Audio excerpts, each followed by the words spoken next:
Your Detroit Pistons have now won 5 straight games, and they are now over 500 at 19-18 after defeating the Brooklyn Nets.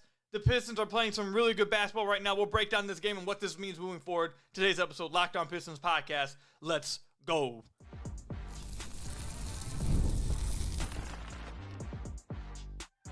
You are Locked On Pistons, your daily Detroit Pistons podcast, part of the Locked On Podcast Network, your team every day. What's the deal? Welcome back to another episode of the Locked On Pistons podcast. Per usual, I am your host, Kuka Hill. You can find me over on Twitter at Kuka Hill. I want to thank you guys for making Locked On Pistons your first listen of every single day.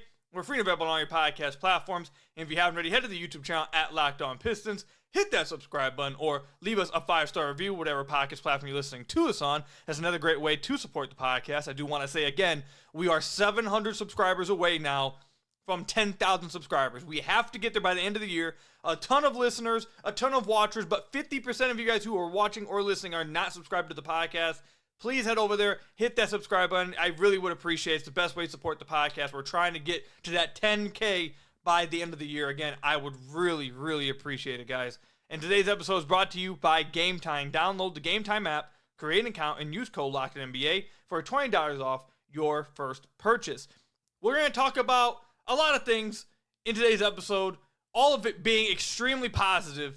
I can't imagine or remember another time where the vibes and the morale and everything about the Pistons and the community has been this positive and this happy, I would say, and like just a great environment, I'd say, for players, for fans, all alike. The Pistons, this is the most optimism and most hope that I've seen this team have since that 18-19 season. And that was, it's crazy to say this, I'm not going to lie to you, it's insane. But that was 7 years ago. That's crazy. I'm getting old, man. But that was 7 years ago, since 2018. And this is the most hope they've had since then. And it comes off the heels of a defeat to the Brooklyn Nets. The Pistons win this game 113-98. We're going to break down later why I think this game was so important. I don't want to get too much into it. I want to talk more big picture stuff right now. And then I want to talk about the importance of this specific game, what could have came out of this. But all you should know is that, yes, Brooklyn was not playing very many players. I mean, they were resting, or not, I won't say resting, but D'Angelo Russell didn't play. Cameron Johnson didn't play. Cam Johnson didn't play. A lot of guys didn't play. They were playing a bunch of dudes I'm sure a lot of you guys may have never even heard of. I will say Noah Clowney, he was pretty damn impressive in this game. I liked what I saw from him. But this was a game the Pistons have to win. This was a game the Pistons should win. This was a game that, it shouldn't have never really been close. And then in the second half, it was not very close. And they were able to extend the lead and take control of the game and get themselves to 19-18. The Pistons, at this point, and I've talked about this a lot on the podcast, the Pistons and the way the Eastern Conference is setting up, I know I feel like before the year, everyone's most optimistic view for this team was make the play-in. Squeeze in at the 10th seed or the 9th seed. I think that was, if anyone who says they had higher hopes, I don't believe you because I never saw it. I won't believe you. But I did see a ton of people thought 10th seed, 9th seed was available.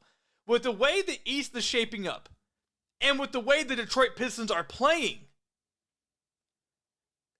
look, if they win this game tomorrow night, I'm recording this right after their win to Brooklyn. So if they win their game against Golden State tomorrow night at home, if they beat Golden State at home, I'm going to start pushing a take. I'm not going to reveal what that take is yet. But I'm going to start pushing a take that I think will be split 50-50 in the community of people who agree or disagree with me. But I want to wait to see if they're able to pull off this win and get to 6 games in a row after a good test against Golden State. I don't want to push this after a win against Brooklyn where you're supposed to win and they're resting all these people and they're trying to lose, etc. But if they can continue this momentum, get to 6 straight wins, and beat Golden State, who, yes, they've kind of fell off a little bit since the start of the year. They haven't been playing great over the last 10 games, but still, it's Golden State with Steph Curry. Still, that would be a really good win. If they can get that win, I'm going to have a take that I'm going to start pushing pretty aggressively. But the overall point is, the Pistons might find themselves in a situation where the expectations of just the play-in that might be a little too short for him. Might not be big enough expectations. I mean, look, at some point, we have a decent sample size of the season. We're close to 40 games. We're almost halfway through the NBA season. And at this point, the Pistons now have 19 wins. That's more than the Miami Heat. That's the same as the Atlanta Hawks. That's more than the Bulls, the 76ers. They are currently, after the win, NBA.com hasn't adjusted their wins yet for the standings, but at 19 and 18, before any other games finish tonight, and obviously other games that finish tonight could impact this, but as of right now, they are in the 7th seed. And they're one game behind Indiana, and they have one more win than the 5th seeded Bucks. The Bucks just haven't played as many games. They've only played, 34 games? The Pistons have played nearly 40, which I don't get how that's the case. How has Milwaukee played so little games? But either way, they have a game up on Milwaukee. I know they're playing San Antonio right now. We'll see how that game goes. But they're firmly in that grouping right now. Between the 5th seed and the 10th seed, they can hang with any of these teams. They should feel like they can hang with any of these teams and that they can finish the best out of any of these teams here. We have a good sample size at this point. This is not too early, I don't feel like, to be saying, hey, this team is playing some good basketball and they should have their sights set on something bigger than just a 9th seed. If this was after 15 games, 20 games, I'd agree. But we're nearly halfway through the year. And a few of these wins now have now come without Jaden Ivey. With him sidelined for a year. Or not a year, let me not say that. For the season. That's what I meant to say.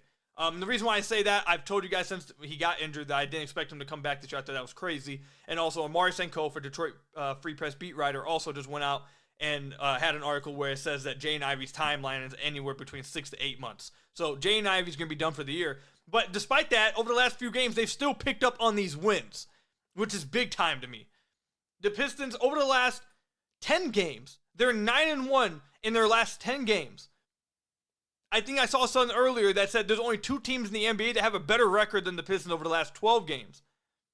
And again, yes, they beat Brooklyn, who again, is tanking. They're trying to lose. I get it. It's not just about this game. They have good wins over the Jimmy Butler Miami Heat. They beat the New York Knicks in December. They beat the Suns. They beat the Lakers. They beat the Kings. They beat the Magic.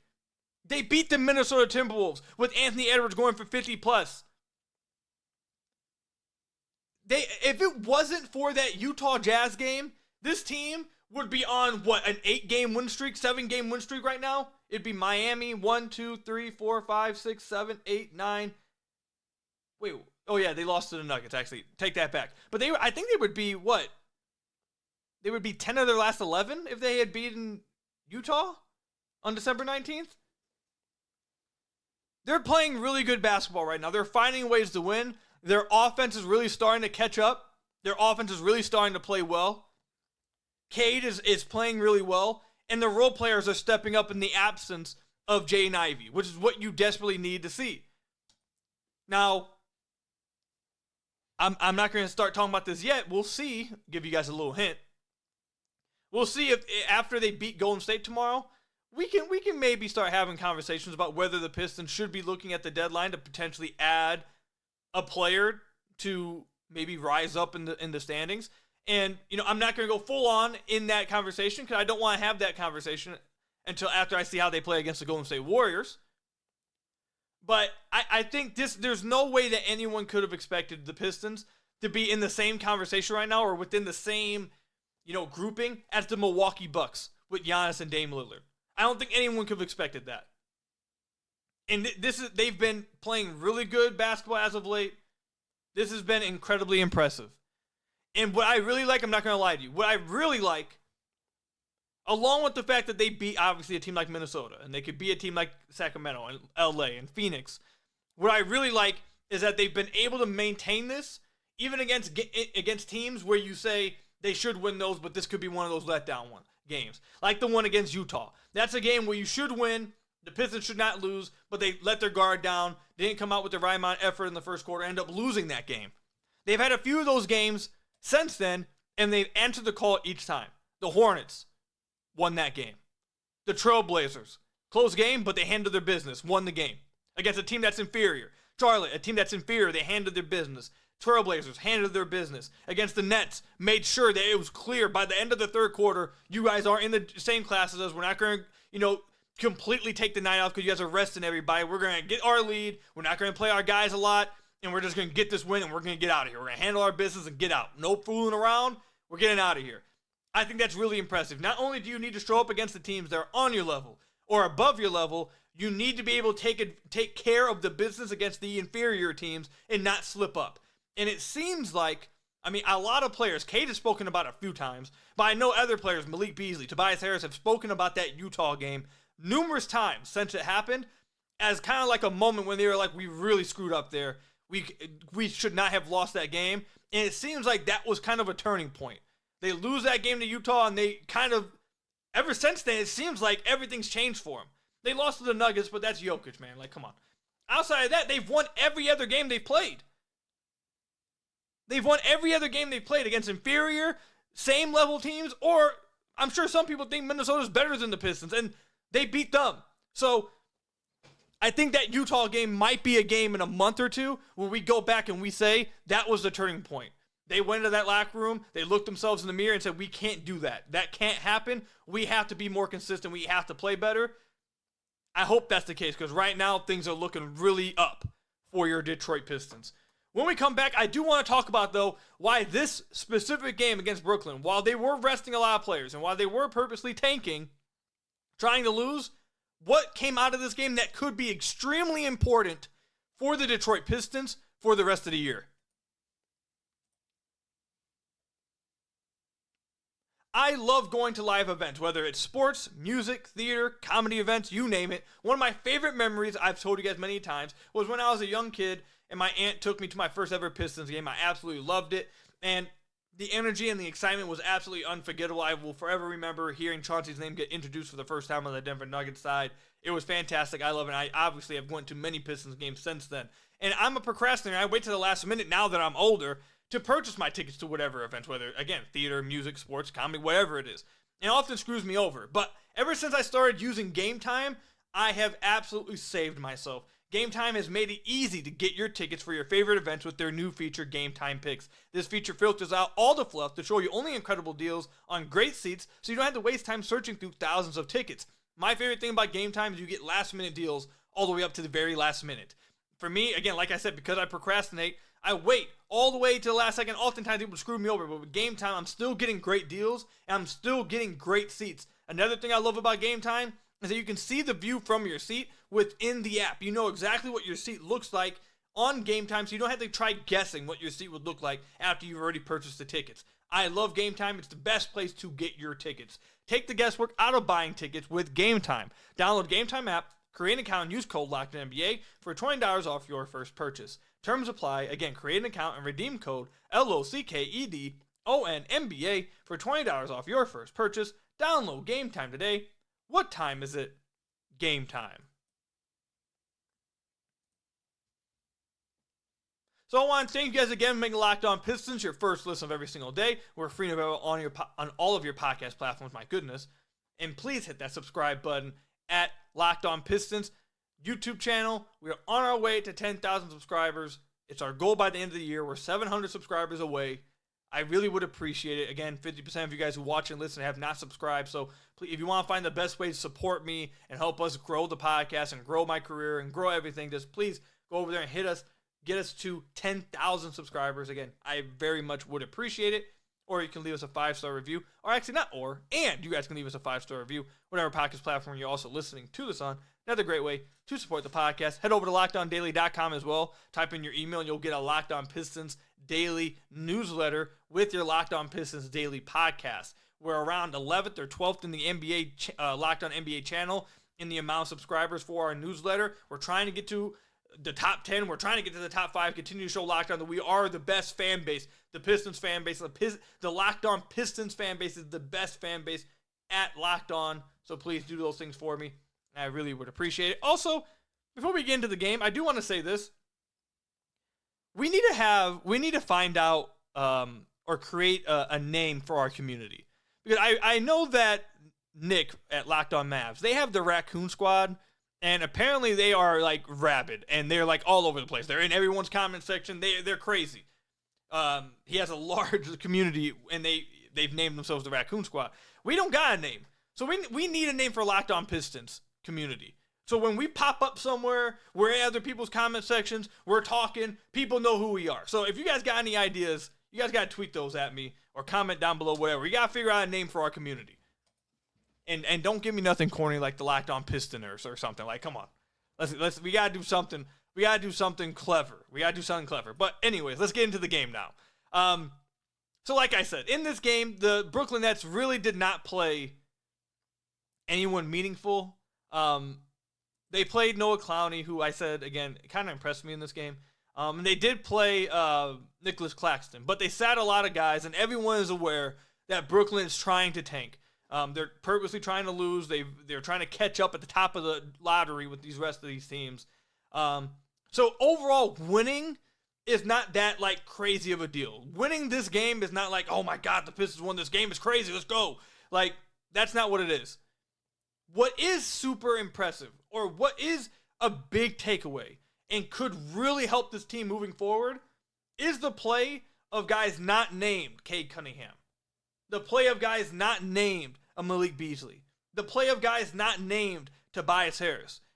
The play of guys outside of that was tremendous in this game, and hopefully it's a wake-up and a turning point for at this point in the season, after playing this well against this game, seeing the ball go in the basket, seeing yourself play this well and be given that type of opportunity, hopefully that gets all these players we're about to talk about in a rhythm to where they can be trusted now to play these type of minutes and fill in the void left by Jaden Ivey. Because there is going to be, it may happen against Golden State tomorrow night. And you even still see it when Cade leaves the floor against Portland or Brooklyn. Like, you still see it over the last few games. But especially against the better teams, you are going to see this come up. And it's the issue the Pistons are going to run into when Cade is off the floor and they don't have anyone else as a shot creator. They don't have anyone else that's creating consistent advantages within a half-court offense. Creating advantages for themselves. Creating advantages that get the defense tilted or rotating for guys off the ball to be able to score. They don't have someone outside of Cade now that can really do that and generate consistent offense for themselves and others. Which is why the play of Simone Fontechio and Marcus Sasser, and to a certain degree Ron Holland, but Ron Holland already had been playing well, but we'll throw him in there too. But the play of Marcus Sasser and Simone Fontechio could be big time for the Detroit Pistons. Let's start with Simone. Simone was someone I thought was going to have a large role with this team this year. All offseason, you guys remember, I was rooting for him to start. I thought he needed to start with Cade after how he played last year for the Pistons. Now, obviously, he didn't start. And most of this season, let's just be honest, Simone has been, I don't think I would be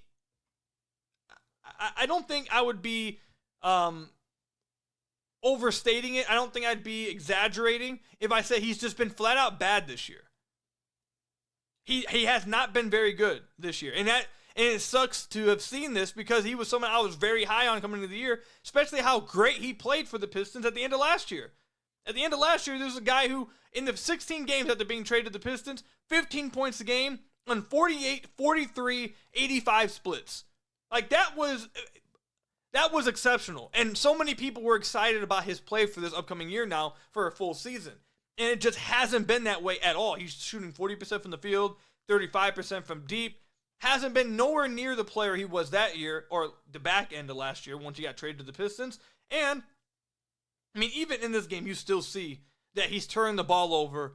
Anytime he puts the ball on the deck, that's been a problem. Now, he did show some stuff, attacking closeouts tonight. He had that poster dunk tonight. He finished a few layups around the rim, which is really good to see because so far this year, anytime he puts the ball on the deck, it's been a disaster, which you can look at his turnover percentage this year. He's averaging has a career-high turnover percentage at 13% this year for the Pistons, and it matches the eye test. Last year, back end of the year for the Pistons, 7.8%, nearly doubled right now. So he's been struggling mightily this year. But in this game against the Brooklyn Nets, I think this was easily his best game of the year. 7-11 from the floor, 3 of 5 from deep, and 17 points. But again, like I mentioned, it wasn't just the fact that I feel like everyone kind of expected him, and he already had been kind of trending a little bit towards this way, but I don't think anyone expected him to continue to be like a 31% three-point shooter. Like, I think everyone kind of expected, like, hey, Simone will get back to being a good shooter. He'll work his percentage back up. Like, he has a sample size of being a good shooter. He's not going to continue to be this. Like, he's just in a rough spot right now. That part, okay. Everything else, I thought was really, really concerning. Because he has been inconsistent. You know, it's not like he has a large sample size as an NBA player of being a good NBA player. He doesn't have a large, he's only been in the league for 3 years. This is his third season. First season in Utah didn't go that well. Second season, he played really well, but then this year he was struggling. So it's not like you have 3-4 years of him being an impact player. He's still relatively young in NBA experience years. He's 29, but experience years, he's pretty young. You don't have a large sample size on him. So I think most people believe this. It's been pretty concerning to see how he's been playing. Turning the ball over, uncomfortable off the dribble, just seemed uncomfortable within the offense, doesn't know what his role was, couldn't find his spots, wasn't playing well on either end of the floor for a lot of this season. But in this game against Brooklyn, he was attacking off the bounce. He was finishing shots at the rim. He went, 4 of 6 on 2-pointers in this game? Offensive rebound putbacks. Had that dunk. Had a nice drive off a closeout, finishing at the rim through traffic. That's some of the stuff we saw from him last year. We saw him attack closeouts consistently last year for the Pistons and look good doing it. It wasn't like he was some crazy shot creator. It's not like he was isoing or anything, but guys were closing out hard, and he was attacking closeouts and finishing at the rim last year for the Pistons. He hadn't been doing that at all this year. He was struggling mightily. But in this game, he was doing it consistently. So if this is a game that kind of wakes him up and gets him going and makes him, start to play more like the player we saw last year, that will be big time. That will be absolutely huge for the Pistons moving forward as a team that has lost their second leading scorer, their second leading shot taker in Jaden Ivey. They need guys to step up and start playing better. And if Simone Fontechio can start looking like the Simone Fontechio from last year, that would be a major development, and hopefully this game is a sign of things to come. Marcus Sasser, though. I think Sasser is actually the more interesting player here. He had 15 points in this game. All 5 were 3. All 5 of his shots were 3s made. 5 of 7 from deep. This is what I want from Sasser. And it's hard. It's going to be hard for the Pistons to figure a way out to do this. But the Pistons need someone who can score and shot create for themselves. That's what they need now without Jaden Ivey. That's something Marcus Sasser can do. Marcus Sasser is a scorer. He is a shooter. He is a sniper. He has a nasty handle. He can create separation for himself. When you tell him his goal is to go out and score. When you are telling him to go out there and run the offense, we all have enough of a sample size to know he looks unsure of himself. He doesn't look as aggressive. It's hard for him to get into his bag and try to score because he's trying to balance. Okay, I'm trying to set up the offense, but he's not very good at it. So he's just been inconsistent and just hasn't been as good as you'd like. But it's because he's being played out of position. In this game against Brooklyn, I mean, the score was like, there was like a 15-plus point game, and didn't really have to worry about the Nets coming back. So he just went into full scorer mode, and he looked really good. Marcus Sasser has a place in the NBA as a pure scorer. Off the bench, a guy who comes in and just lights it up. You ask him to score, he comes in and does it. His role is not as a point guard. So seeing him come in and be able to play like this against Brooklyn, I seriously believe that Marcus Sasser is a low-key, he's a low-key option to really supplant some of the stuff that Jaden Ivey brought to the team in a limited role. Obviously, you don't want him playing as many minutes as Ivey or anything. But Sasser, we all believe, I think all of us believe and know that he's a good scorer, that he's a good shooter. He has a long sample size of it all the way back to Houston, how good of a scorer he was. And then even his rookie year, how good he looked as a scorer. Going back to the Summer League, when he's asked to be a scorer, we know he's good at it. The Pistons need, like I said, that shot creation. They have enough spacers. They have enough catch-and-shoot guys. They have guys like that. What they don't have now is enough guys that can break down a dude one-on-one and score the basketball without Jaden Ivey. They only have Cade. Sasser, I don't know how they can do it. I don't know how they want to stagger the lineups or stagger his minutes. But if you can get Sasser minutes where he is being asked to go out there and be the scorer, not go out there and be the point guard, set the table, like that's not what he does. If you can get him minutes in situations where he's able to play like he did tonight in his 21 minutes of action, when he's asked to go out there and just score the basketball, He can go out there and score the basketball. And I think they need that. They're going to need that once they start playing against the better teams, once Cade sits down without Jaden Ivey. They need someone else to have shot creation. They need someone else to be able to break down a defender and score the basketball. And I think Sasser's the best option on the team to do it, to be honest. So, not asking for him to play 30 minutes, not even saying he has to play 20 plus. It could be within 15 to 18 minutes a game. But in those 15 to 18 minutes, they need to find a way to utilize him correctly and allow him to play to his game. Not playing a backup point guard role. Let him come in and be the guy that he's good at being, which is a scorer. And I think that not only does that help him, I do think at this point, for a long time, the Pistons, and they still kind of need a backup point guard. But right now, what's more pressing, in my opinion, is a guy who can shot create. Sasser can do it. It's best for him. I think that would be best for the Pistons because they desperately are going to need this now against teams that are better than them or on their level. So hopefully this game wakes up Simone and Marcus Sasser, and we get a glimpse into the future of how they will play moving forward and how they can help this team without Jaden Ivey for the rest of this season. So let me know in the comment section down below or over on Twitter at Kuka Hill. What's your expectations now for Simone Fontechio and Marcus Sasser for the rest of the year? Again, comment section down below or over on Twitter at Kuka Hill. Should the Pistons' expectations now not just be playing, but should their expectations start to become, hey, we can make that 6th seed?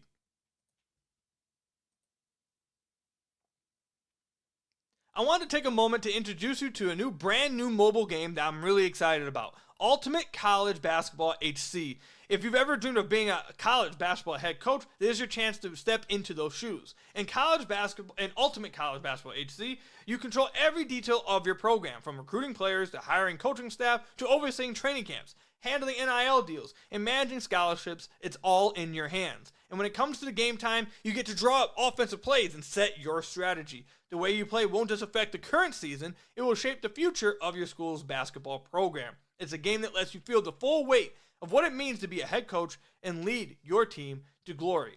So here's a special offer for Locked On NBA listeners. Use promo code LOCKEDONCBB, all caps, inside the game store to get a free boost for your program. It's the perfect way to kickstart your coaching career. To download the Ultimate College Basketball HC, just visit ultimate-cbb.com or look it up in the App Store.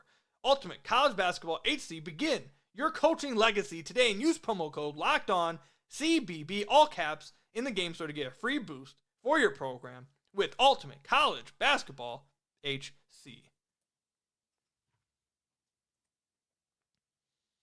So I want to thank you guys again for making Locked On Pistons your first listen of every single day. We're free and available on all your podcast platforms. If you haven't already, head to the YouTube channel at Locked On Pistons. Please hit that subscribe button. We're on our way to 10,000 subscribers. Want to get there by the end of the year. Really would appreciate it. Or you can also leave us a 5-star review, whatever podcast platform you're listening to this on. All right. The goal, I think, for the most optimistic Pistons fan in the offseason, beginning of this year, was the play-in. Make the play-in. Make the 10th seed. Make the 9th seed. And for someone like myself, who was not very high on what this team was going to be this year, I did not think they would be this good.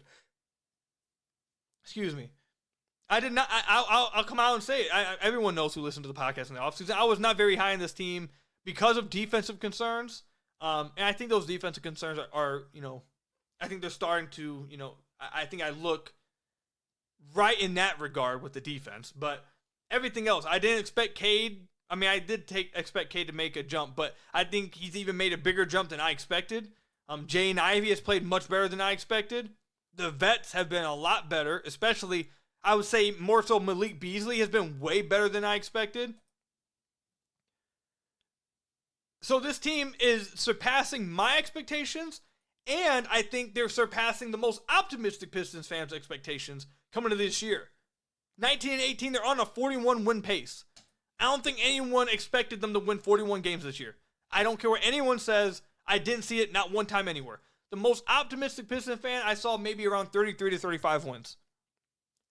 And that's where they end up. But right now, they're 19 and 18. They're on a 41 type win pace. They're in the 8th seed. They're a game up on, or they have one more win than Miami. They're one game behind in the win column, or actually a win ahead of Milwaukee right now. But like we mentioned earlier, Milwaukee has just played so fewer games, so they're behind them in the standings. That grouping between the 5th seed and really, let's go to the 11th seed because Philadelphia is not taken. They're trying to get back into this.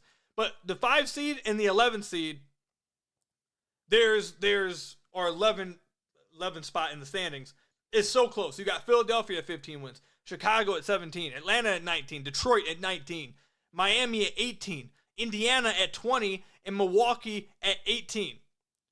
And honestly, I think there's a chance, a small chance, that Orlando may start to join this group. They're 4th seed right now at 22 wins, but I could see Paolo is coming back soon, so maybe it doesn't happen. But I would just say watch on Orlando and see if they start to fall a little bit. Just watch, pay attention to that. But right now, let's not talk about them. With that said, with that grouping that the Pistons find themselves in right now, should their expectation not just be playing, but should it be avoid the play-in and get to the 6th seed? Now, this is what I'll say. The goal of this season is still being achieved. I think the overall goal before this season, for the most optimistic Pistons fan, was see this team progress and see them become a winning type of team. I think that was also what Trajan wanted to see. See winning habits established and see them just, how do I want to, get rid of the losing stench from last year, over the last few years. And so that's been done. So in a literal sense, I think they've already kind of, knock on wood, the rest of the season just goes, sideways, which I don't think is going to happen. I think they've already shown they're on the pace to, okay, that goal is going to be achieved. But now mid-season, I think your goals change. Your goals start to change as you see more data. As the evidence changes, your goals should as well. So at this point, this is where I think the Pistons have to decide. The Pistons are going to have to make this decision, and I think they can wait to make this decision by the trade deadline. We've talked about it a lot on the podcast, what their decision will be with Malik Beasley after they talk with their reps his reps over the next month. Do they feel like they can re-sign him? Or do they feel like they might lose him in free agency, and does that make them want to trade him? And depending on the decision with that, I think will impact what route they want to go for the rest of the year. What plays into that as well is, we've talked about it as well, their pick is top 13 protected. Does Trajan want to lose that pick? Or at this point, is it we're playing so well, we're in this spot to where we could be a pretty decent seed in the East. We don't care. We'll lose the pick. It is what it is at this point.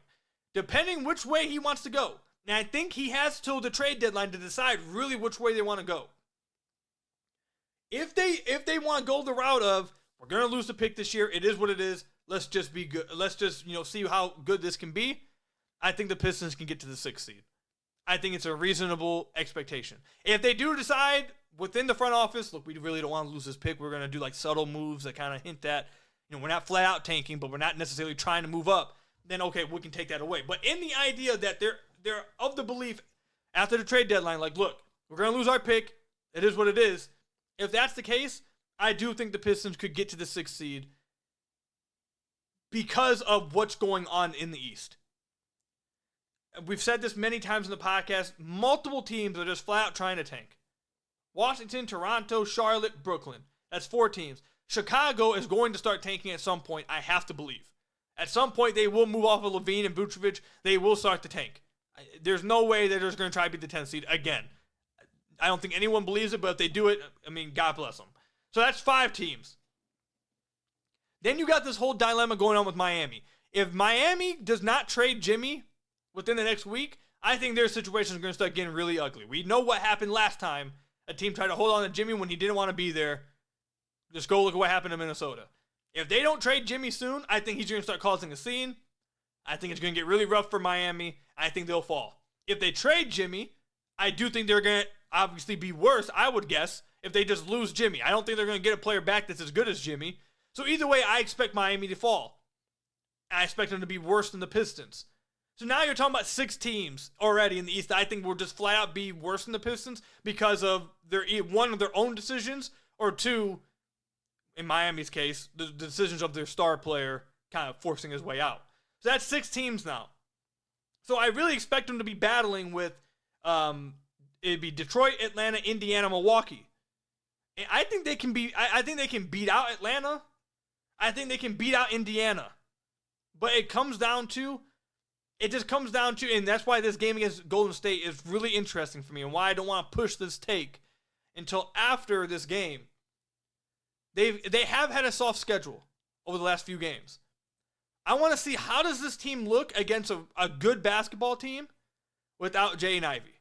When a team knows that once Cade leaves the floor, they don't have shot creation. Or with Cade on the floor, he's the only person you should be expecting create advantages. I want to know what it looks like then at that point. Can they still maintain? Can they still play well? Can they still win games? Will they have found an adjustment to deal with it? Will guys step up enough to where it's not felt like that big of a void? That's what needs to be answered.